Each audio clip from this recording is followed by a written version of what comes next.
Kyrie Irving has quickly become the NBA's greatest villain. The guy can't seem to get along with anyone. He has forced his way out of 3 organizations and has combated with the media every step of the way.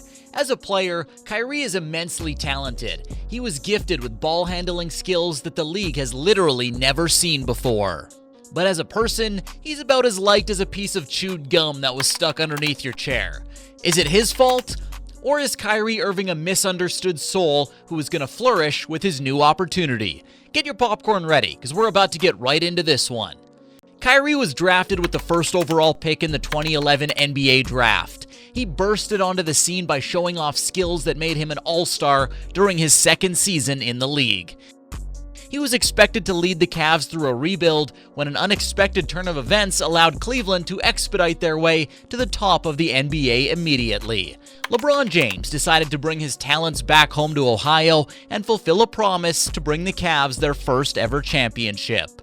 All of a sudden, Kyrie went from being a budding star on a losing small market team to a young man with an immense amount of pressure on him. And to say Irving rose to the occasion would be a vast understatement. The world was given the opportunity to witness the incredible things Kyrie could do on the court. He was proving to be a superstar in his own right and was expected to be LeBron's right-hand man for a decade to come. In Kyrie's second season with LeBron, the pair accomplished one of, if not the greatest feat in NBA history. They came back down 3-1 to beat a 73-9 Warriors team to win the championship. It was the biggest comeback in finals history, and Irving was a major part of it. Irving and Curry, one-on-one. Irving puts it up. It's good! Kyrie Irving from downtown! His dagger over the hand of Curry in Game 7 was the most clutch shot of the series. No one at the time thought that there was anything wrong with Kyrie as a person or a player. But he shocked the world by demanding a trade at age 25. Kyrie no longer wanted to be overshadowed by LeBron James. He wanted to be the alpha on his own team so he could prove that he was that guy. As surprised as people were that Irving wanted out of Cleveland, he wasn't judged for it. There was no mention of a flawed personality or an inflated ego. Some guys just need a new opportunity, and he already had a championship ring under his belt. He was up for a new challenge. Irving became more expressive in his new role with Boston. He felt like it was his job to lead a young group and get the most out of his peers. He was quite vocal about his expectations of his teammates after losses. In other words, Kyrie was sort of being a prick. Kyrie, do you think you guys can come together on this road trip? We'll see. Jason Tatum and Jaylen Brown were just entering the league and were showing off talent that made the Celtics look like contenders. Irving expressed opinions about the world being flat and seemed a little pouty at times. People began to realize he was a little strange, but likely harmless. However, a bit of friction started when he got injured before the playoffs. The Celtics played better team basketball without Irving than when he was healthy, and Irving didn't seem thrilled about it. His salty attitude and green uniform was reminiscent of Oscar the Grouch, huddled by himself at the end of the team's bench. Meanwhile, the youngins, led by Al Horford, went on a fiery run and pushed LeBron's Cavs all the way to Game 7 of the conference finals. The next season was when the Kyrie we know today began to take shape. He clearly wasn't united with his team, who performed significantly better when he was sidelined with injuries. The two J's, Jason and Jaylen, looked poised to take leadership roles on the team, but Irving's ego wouldn't allow them to thrive while he was on the court. The media started to doubt whether he had the leadership skills to take the Celtics to the promised land. Still put my teammates in great positions while still being aggressive. I'm trying to do it all. So, for me, the 22 shots, I should have shot 30. Kyrie was given the keys to the car, but crashed it in the second round against the Milwaukee Bucks in 5 games. The Celtics tried to re-sign Irving, but the star point guard was done with them.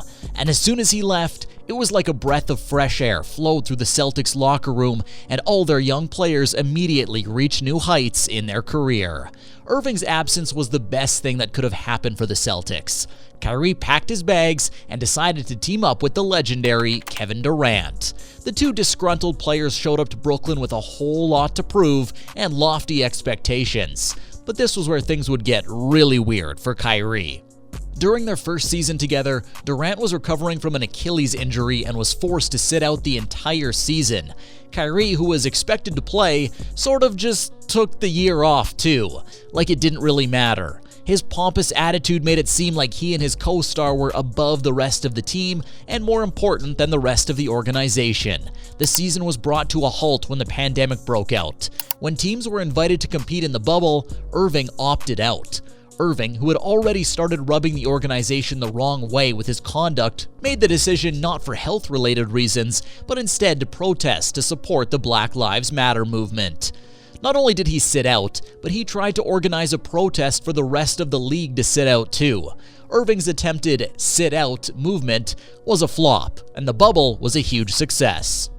In retrospect, Irving's heart may have been in the right place, but he was a little misguided in his efforts to take the spotlight away from so many of America's black heroes during such a crucial time in American history. The next season, things continued to get worse in Brooklyn. You know, this is my life. I get to do whatever I want with this. This is one body that I get here, one God body that I get here. And you telling me what to do with my body, and it has nothing to do with the organization. I'm going to put that out there. It has nothing to do with the Nets. It has nothing to do with my teammates. This has everything to do with what's going on in our world, and I'm being grouped in. Kyrie Irving refused to get a vaccination even though 96% of the league got vaccinated. What made Irving's decision such a big deal was that New York had some of the strictest laws which prohibited Kyrie from entering team facilities.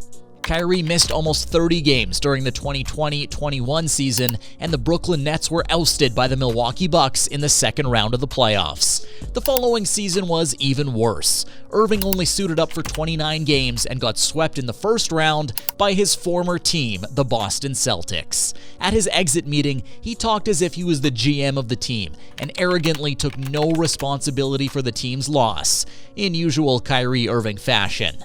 Now, that leads us to this season. The Nets came out of the gate very slowly when Irving promoted an anti-Semitic documentary on his social media. Irving was trying to empower his black community, but he dragged another culture's entire belief system through the dirt while doing so. I didn't mean to cause any harm. I'm not the one that made the documentary. And he refused to apologize for his actions. Once again, Irving was acting like he knew better than the experts on the subject. Historians rejected the truth in the documentary Irving posted and claimed that it was harmful propaganda. However, Kyrie was too stubborn to own up to the mistake that hurt many. Irving was no longer just a distraction. He was displaying some serious narcissistic tendencies. Kyrie Irving returned to basketball following his 8-game suspension and showed off his immense talent that kept him employed no matter how many problems he caused. After 3 months of balling out for Brooklyn and staying quiet, the point guard couldn't keep his mouth shut anymore. He demanded a trade off of his team about a week before the trade deadline. The reason? Because he no longer felt respected by his team or organization. Instead, he felt like he was being tolerated when he wanted his talents to be celebrated. But for me personally, just sitting in the seat today, I just know I want to be places where I'm celebrated and not just tolerated or just, kind of dealt with in a way that doesn't make me feel respected. And there were times throughout this process when I was in Brooklyn where I felt very disrespected. And my talent. I work extremely hard at what I do. No one ever talks about my work ethic, though. Everyone talks about what I'm doing off the floor. So, the Brooklyn Nets granted his wish and traded him to the Dallas Mavericks. Will Irving be able to find long-term happiness in Dallas? If history is any indicator, it is unlikely that he will be able to get along with his peers for longer than a couple seasons. But people do grow up, and maybe Irving will learn from his past experiences. One thing we do know is that Irving and Luka will be a force to be reckoned with that no team should be taking lightly. If you like this, check out the other video up on your screen right now. We discuss whether LeBron has done enough in his career to claim the GOAT title from Michael Jordan. Thanks for watching.